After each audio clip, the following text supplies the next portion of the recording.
The call came on a Tuesday morning, interrupting my usual coffee and emails routine. When I saw Rebecca's name flash across my screen, I knew it wasn't going to be pleasant. It never was with her.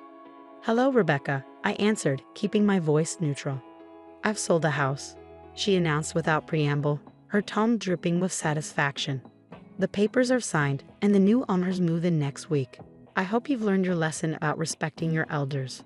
My name is Olivia Matthews, and the house Rebecca was so smugly talking about was my childhood home. The one my father had left me when he passed away 2 years ago. Or at least, that's what Rebecca thought. "The house?" I repeated, fighting to keep the amusement out of my voice. "You mean Dad's house?" "Don't play dumb, Olivia. You know exactly which house. The one you've been squatting in rent-free since your father died." "Well, that ends now. I found buyers who will actually appreciate the property." I took a slow sip of my coffee, remembering the meeting I'd had with Dad's lawyer, Mr. Harrison, just days after the funeral. Rebecca had no idea about that meeting, about the documents we'd signed, or about the real ownership of the property. "That's interesting," I said carefully. "And you're sure everything's legal?" She scoffed. "Of course it's legal. I'm his widow, and the house was in his name. You may have been his precious daughter, but I have rights too. Maybe next time you'll think twice before questioning my decisions about the remodeling." There it was. The real reason behind this power play. 3 months ago, I'd stopped Rebecca from gutting the house's historic features, the hand-carved banisters, the original hardwood floors, the stained glass windows my father had lovingly restored over the years. She'd wanted to modernize everything, to erase every trace of the home my father had created. "I see," I said. "Well, I hope you got a good price for it." "Don't worry about the price," she snapped. "Just make sure you're out by next Friday. The new owners are eager to start their renovations." I could almost see her smirking, imagining me scrambling to pack up and move out. If only she knew. "Thanks for letting me know," I replied. "Goodbye, Rebecca." As I hung up, I couldn't help but smile. Rebecca had always underestimated me, just as she underestimated my father's foresight. She thought she knew everything about our family's affairs, but there was so much she didn't understand. I picked up my phone again and dialed Mr. Harrison's number. "Olivia," he answered warmly. "I was expecting your call." "She did it," I said. "She actually tried to sell the house." "Did she now?" I could hear the amusement in his voice. "Well, this should be interesting. Would you like me to set things in motion?" "Yes, please. And Mr. Harrison, make sure the buyers understand exactly what's happening. I don't want innocent people caught in Rebecca's mess." After hanging up, I walked through the house, my house, running my hand along the walls my father had painted, the door frames he'd restored, the window seats where we'd spent countless hours reading together. Every inch of this place held memories, stories, pieces of our life together. Rebecca had married my father 5 years ago, when I was 23. At first, she played the part of the caring stepmother perfectly, all smiles and sweet words. But after the wedding, her true colors started showing. She tried to drive a wedge between Dad and me, made snide comments about our close relationship, and constantly pushed to change things about our home. Dad saw through her eventually, but by then his health was failing. In his final months, he called me into his study one evening while Rebecca was at her weekly spa appointment. "Livy," he'd said, using his old nickname for me, "I need you to trust me. Things aren't what they seem with Rebecca, and I've made arrangements. When the time comes, go see James Harrison. He'll explain everything." I'd wanted to ask more questions, but Dad had been so tired, so weak. 2 weeks later, he was gone. Rebecca had barely waited until after the funeral to start asserting her authority over the house and everything in it.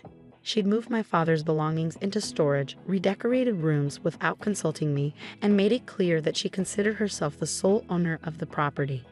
What she didn't know was that my father had seen this coming.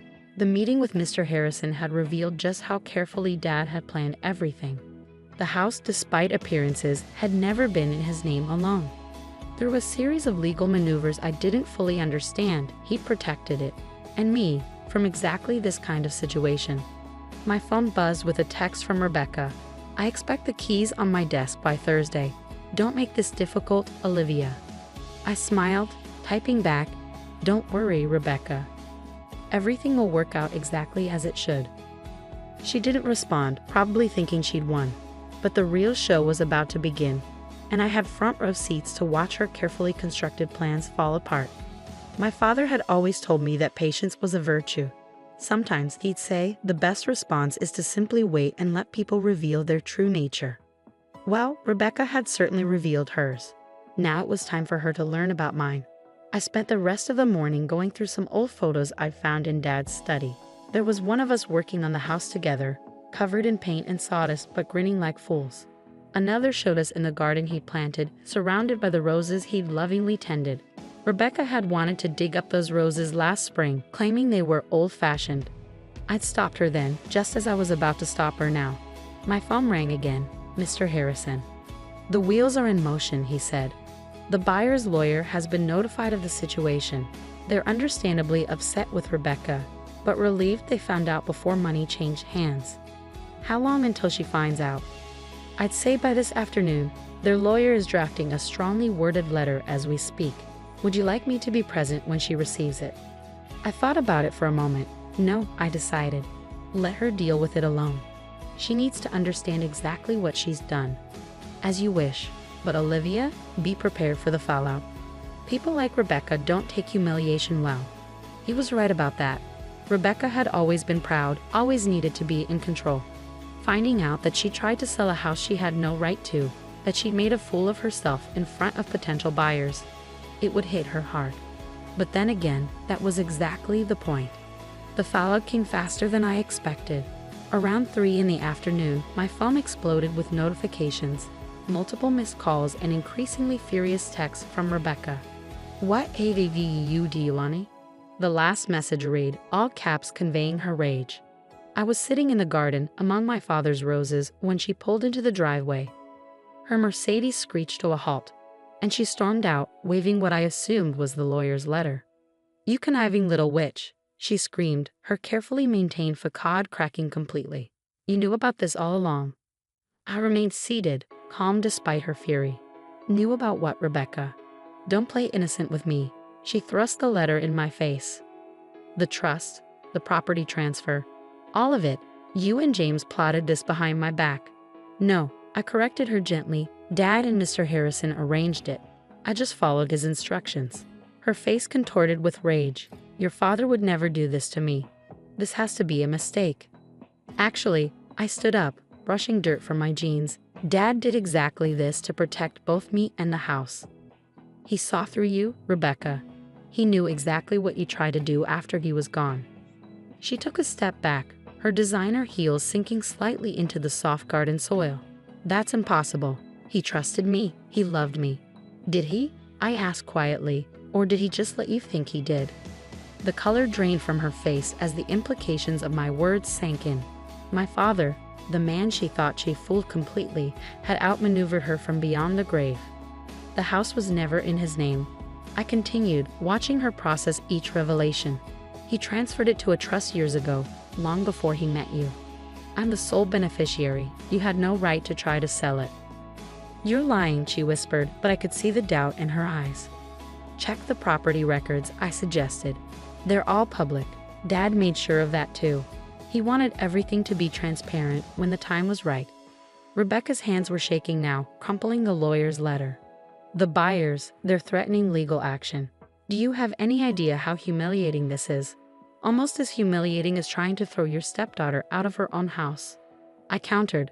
Or maybe as humiliating as spending years pretending to care about someone just to get their money.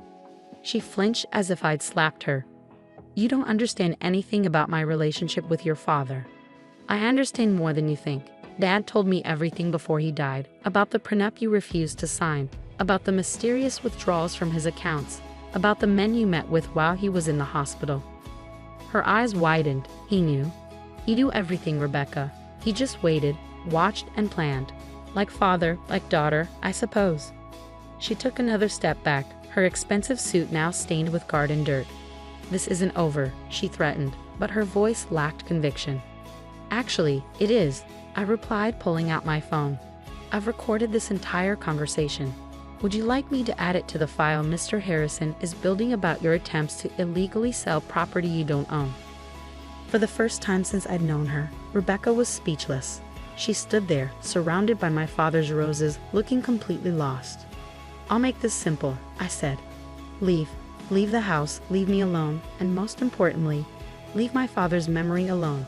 If you try anything else, any more schemes, any more attempts to take what isn't yours, everything comes out. The affairs, the money, all of it. You wouldn't dare, she hissed. It would damage your precious father's reputation. I smiled, channeling the same quiet strength I'd always admired in Dad. His reputation can handle the truth, Rebecca. Can yours? She stared at me for a long moment, calculation visible in her eyes. Finally, her shoulders slumped slightly. Fine, she spat. Keep the house. Keep your little victory, but don't think this means you've won. I already have, I said simply. I won the moment Dad saw you for who you really are. She turned and stormed back to her car, her heels sinking into the grass with each angry step. As she drove away, I noticed she dropped a lawyer's letter in the garden. Picking it up, I smoothed out the crumpled paper. The legal language was complex, but the message was clear. Rebecca had no claim to the house, had never had any claim to it, and her attempt to sell it constituted fraud. My phone buzzed. A text from Mr. Harrison. How did she take it? About as well as we expected, I replied. But I think she's done. Your father would be proud, he wrote back. He always said you were stronger than anyone knew. I looked around the garden, at the roses Dad had tended so carefully, at the house he protected so thoroughly. He'd known this day would come, had prepared for it in ways I was only beginning to understand. Rebecca had thought she was teaching me a lesson about respect. Instead, she'd learned one about underestimating people, both the living and the dead. The weeks following Rebecca's confrontation brought unexpected changes. The house felt different somehow, lighter, as if a shadow had been lifted. I spent my evenings restoring rooms to their original state, undoing Rebecca's hasty modernization attempts. One evening, while sorting through boxes in Dad's study, I found a letter addressed to me in his familiar handwriting. The envelope was dated just days before his death. My hands trembled as I opened it. My dearest Livy, if you're reading this, then everything has played out as I expected. Rebecca has probably tried to take the house by now, and you've learned of the trust arrangements I made with James. I'm sorry I couldn't tell you everything while I was alive. Rebecca was watching too closely, and I needed her to believe she had won. You see, I discovered her true nature about a year into our marriage, but by then she had already shown her hand. The mysterious illness that landed me in the hospital. Not so mysterious after all. I had James investigate the occasional dizzy spells, the confusion, the gradual weakening. Rebecca had been adding something to my evening tea. Not enough to kill me quickly, but enough to make it look like natural decline. I played along, let her think she was succeeding. Meanwhile, I made arrangements to protect you and everything we built together. This house isn't just a building, Livy. It's our legacy, every repair and restoration a memory we shared. I know it must have hurt, watching me seem to choose her over you those last few months. Please forgive me for that deception. I needed her to believe she had complete control so she wouldn't suspect what was coming. There's more you need to know. Check behind the loose brick in the study fireplace. I left something there for you. Remember, strength isn't always about confrontation. Sometimes it's about patience, about waiting for the right moment to act. I love you, my darling girl. Dad. I sat there for a long time, tears falling onto the letter. Everything made sense now. His distant behavior in those final months, the cryptic conversations, the way he'd insisted on having tea alone with Rebecca every evening. Moving to the fireplace, I found the loose brick easily. Behind it was a small USB drive and another note. Show this to the police when you're ready. The drive contained videos from hidden cameras Dad had installed, footage of Rebecca adding something to his tea, of her secret meetings with other men, of her phone calls discussing her plans for after his death. He documented everything. My hands shaking, I called Mr. Harrison. James, I said when he answered, I found Dad's letter. And the drive. He was quiet for a moment. Are you ready to take the next step? I thought about it. The evidence on the drive was damning. Attempted murder, fraud, conspiracy. Rebecca wouldn't just lose her social standing. She faced serious criminal charges. Not yet. I decided. Let's keep it as insurance. For now, knowing we have it is enough. Your father said you'd say that. He replied, and I could hear the smile in his voice. He always said you had his sense of strategy. The next morning, a large envelope arrived from Rebecca's lawyer. Inside was a formal document relinquishing any claims to the house or my father's estate, along with a brief note. "You win, Olivia. I'm leaving the state. Don't worry about hearing from me again. Just keep what you know to yourself." She'd found the cameras. Of course she had. She would have been searching the house for anything incriminating after our confrontation. The evidence on the drive was just backup. The threat of its existence was enough. I stood in Dad's study, surrounded by the life we'd built together, and felt a deep sense of peace. He had protected me one last time, taught me one final lesson about patience and strategy. The house remained as he'd wanted it, preserved, cherished, a testament to our bond. Rebecca's attempt to steal it had failed, just as her attempts to come between us had ultimately failed. In the garden, Dad's roses bloomed more beautifully than ever. I tended them carefully, honoring his memory in every flower that opened. Sometimes, while working among them, I could almost hear his voice. "Remember, Livy, the strongest roots grow in silence, hidden from view until the right moment to bloom." He had been right, of course. Strength wasn't always about confrontation. Sometimes it was about waiting, watching, and letting people reveal their true nature. Rebecca had taught me about deception, about the masks people wear. But Dad had taught me something far more valuable: how to see through those masks, how to protect what matters most, and how to win without losing yourself in the process. The house stands as it always has, a monument to love, patience, and justice served quietly but completely. And somewhere, I like to think Dad is smiling, knowing that his final lesson was well learned. As for the USB drive, it remains behind that loose brick, a silent guardian ensuring that some stories stay buried, at least for now. After all, as Dad always said, timing is everything.